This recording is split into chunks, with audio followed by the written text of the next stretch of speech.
With us now is former White House Press Secretary Robert Gibbs. He is also a senior advisor to the Obama campaign. Good morning. Good morning, Charlie. How are you? Nancy just laid out what many people are saying about this speech. Not enough specifics. Yes, there was a talk of categories, but not specifics how the president plans to get there, and that was what was necessary, especially in contrast following the specifics that President Clinton had laid out about the Republicans. Well, first, Charlie, I believe the entire convention showed you where the Democratic Party and Barack Obama want to take this country. I think the speech showed that he understands the lives of middle-class Americans and what has to happen to give them more economic security and more national security in this ever-dangerous world.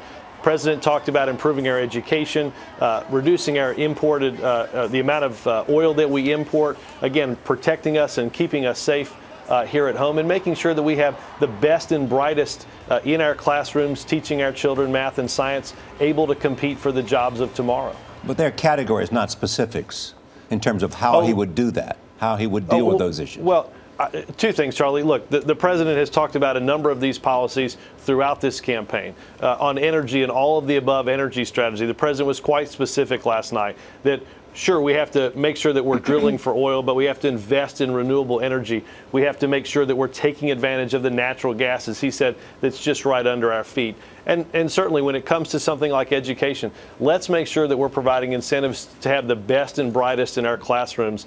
Let's build more things here in America. Let's create more manufacturing jobs. Let's build stuff here, and let's sell more of it abroad.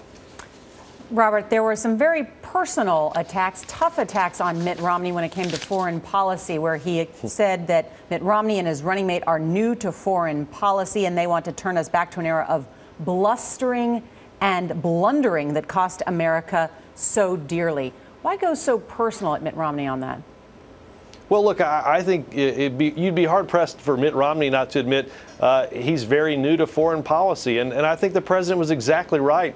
How are you going to deal with China when you can't even go to over to the United Kingdom without insulting our closest ally on the eve of an Olympics they've been preparing years for? I think, look, if you look at the Romney foreign trip, you'd have great concerns about exactly how Mitt Romney would conduct foreign policy in this country. Not the least of which to mention, Nora, is... Was it small, though, for a convention speech, which is usually kind of about bigger, more visionary things, to sort of level such an attack like that?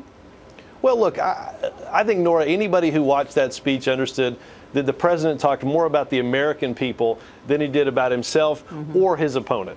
Much more than Mitt Romney ever did in Tampa. I don't think it's small. I think the American people understand how important it is to keep our country safe, how important it is that we make sure that we keep our promises to end the war in Iraq and do the same thing in bringing our troops home in Afghanistan. And somebody who believes Russia is our greatest enemy rather than terrorists and al-Qaeda, I think lacks an understanding of what's needed to keep this country safe. The president quoted Lincoln and talked about Lincoln's notion of being driven to his knees.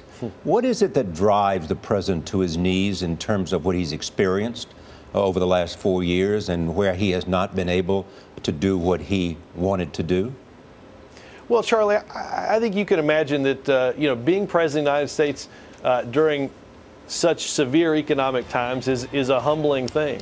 You know, the president reads letters every night from Americans all over the country that are struggling in this economy.